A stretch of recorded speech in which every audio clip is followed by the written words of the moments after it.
trenches, the only way to immigrate was through the enemy lines. In other words, to surrender. And you can't have that. Well, this is just one of his novels. Here's another book here. This one is Solzhenitsyn, a documentary record by Leopold Lebez. And, this one here, it's got this book in it too, and various other works of his, and it just breaks it down into like a summary for you. But let me tell you a little bit about what he's about. To tell the whole and damaging truth about modern Russia is no small undertaking. To tell it, moreover, in all its appalling complexity, averting one's glance neither from its heroism nor its villainy. To understand the terrible nature of its people's endurance is a job perhaps only a novel can accomplish, and surely it makes Solzhenitsyn's own novelistic efforts the most enterprising and the most significant going on in the world today. And there's that one. Here's another one, and keep in mind all these are written by they're all by the same person. This is the Nobel Peace Prize winner, and you got different editors to go along with the book to help organize it in a way that makes sense. Here's another one. I got a lot of a lot of books in this category, so I'm gonna have to breeze on through it, and I hope you forgive me if I leave a couple important points out. But I'm gonna do the best I can. And this here is another Alexander Solzhenitsyn, The Mortal Danger: How Misconceptions About Russia and Imperial America. And this is what the back says. Anyone not hopelessly blinded to his own illustrations must recognize that the West today finds itself in a crisis, perhaps even in mortal danger. All of America's mistakes and misconceptions about Russia might have been purely academic in the past, but not in the swift-moving world of today. And here's take a look at it. There's some more notes and a lot of questions, but every question has got an exclamation point, and I think the exclamation point explains the questions that are marked in it. So that's a good thing. Here, let's have a look. But even a humble, defeated, and despoiled nation continues to exist physically, and the aim of the communist authorities, whether in the USSR, in China, or in Cuba, is to force the people to serve them unfailingly as a workforce or, if need be, a fighting force. However, when it comes to war, communist ideology has long since lost all its drawing power in the USSR. It inspires no one. So this book here, pretty much says Russia is a threat. Moving right along.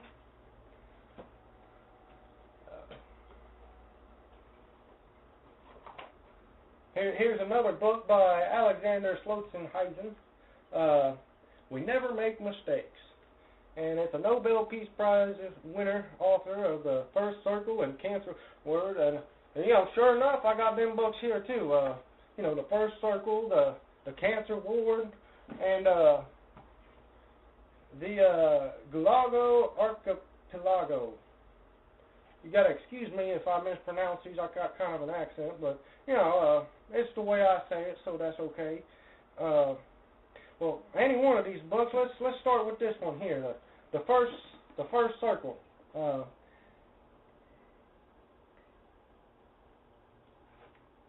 There's a couple quotes in it, and let's see if I can't find them.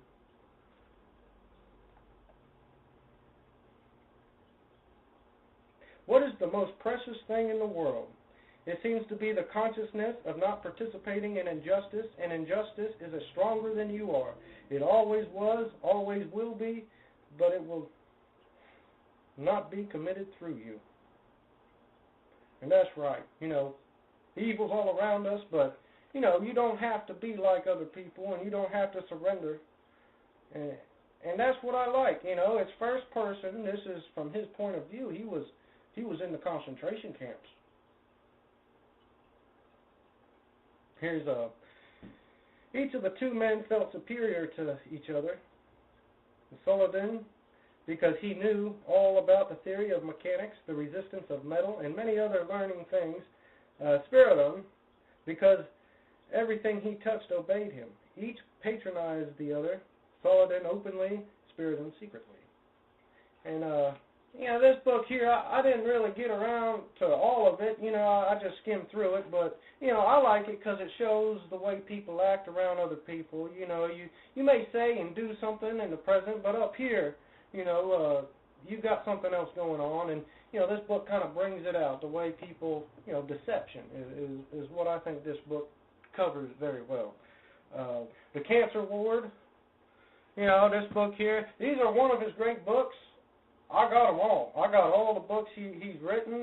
There's a lot more, but I try to sum it down to this category, the people that, they want to know about the Nobel Prize and why he gets it and why he deserves it. These books will tell you why.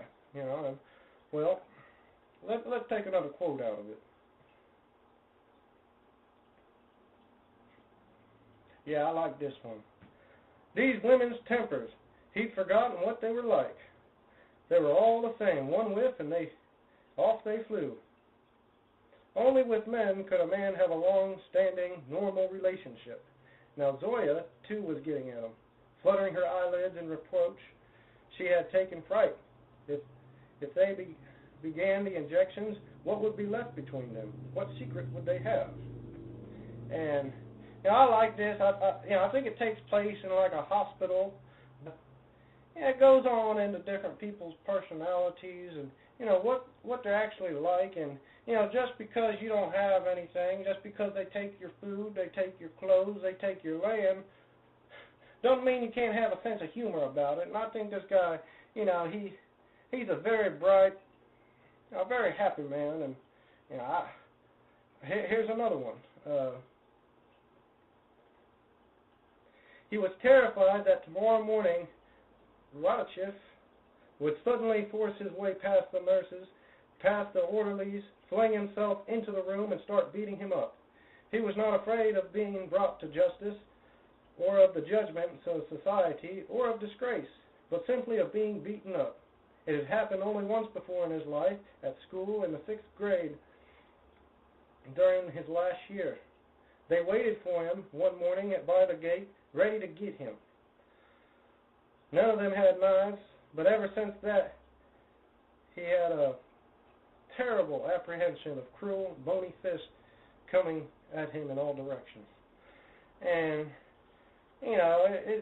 everybody gets scared sometimes, but sometimes you got to fight. And I like that book. Here too, this one. This one got my attention pretty good. Here's the back of it. For years I have reluctant heart withheld the publication this already complete book. My obligation to those still living outweigh my obligation to the dead. But now the state security has seized my book anyways.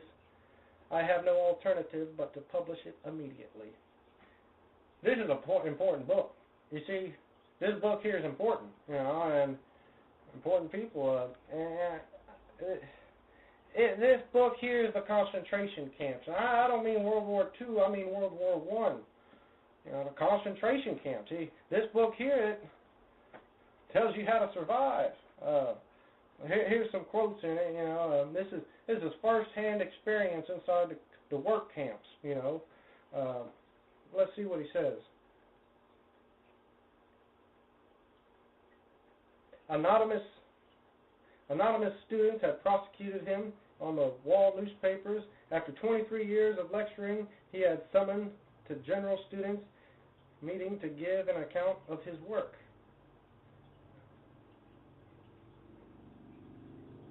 The first thing that we learned to our astonishment is that all 8 big shots of the Portuguese came from the poor families. The son of the peasant, one of the many children of a clerk, the son of an artisan, the son of a rural school teacher, and the son of a peddler. At school they were all impoverished, earned the money for their education themselves from the ages of 12, 13, and 14. Some gave lessons and some worked on locomotives. And here was the monstrous, no one bared their way to an education. They all completed the courses in high school and in higher technological institutions, and they became important and famous professors. How could that have been? They always told us that under Tsarism, only children and landowners and capitalists had a chance. They had been lying. And this guy here, you know, he brings a lot of truth to a lot of lies, and you know, there's quite a few lies that go on in history, and I think this guy sheds light on that. You know, he tells the truth, and that's why I like him. He, from a first-hand point of view, he tells it like it is. And well, I got a couple more books I want to show you. I hope I don't digress too much into these books. You know, I got a lot of them. I'm trying to cover them all, so you're going to have to bear with me. Now here, this book here, we'll take a look at it. One Day in the Life of Ivan Denisovich. Now that's not how you say it, but it's okay because that's how I say it. And the most powerful novel ever to come out of the Soviet Union. And well, this one, the terrifying story of an almost unbelievable man-made hell, the Soviet work camps, and one man's heroic struggle to survive in the face of the most determined efforts to destroy him, a scathing indictment of the communist tyranny that has shaken the whole Soviet world. And you know, this book here, you know, I read some of it, and you know what I think? This here is a must-have. You know, because you never know. You never know. You know, you could be one day walking to school and the next day in a concentration camp. You don't know. And this book you got to have, because if you don't have, you won't know what to do. This here is a survival guide. This is how to survive the concentration camps. The people in this book, they went on strike. And you got to. If you don't go on strike, they'll work you to death. And these people, they stuck together.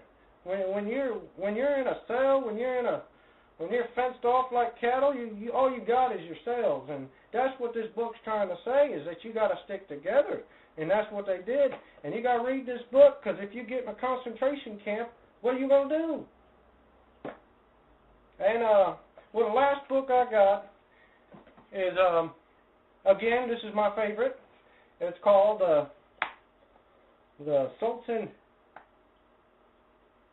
Sultanheimen, the Sultanist.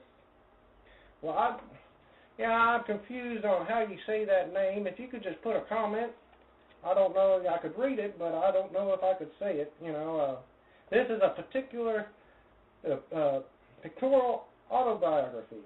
And if you want to, this one here, I like it because it's got illustrations and it's got actual handwritten letters in it, you know, copies. And if you want to know what he looked like, this is him.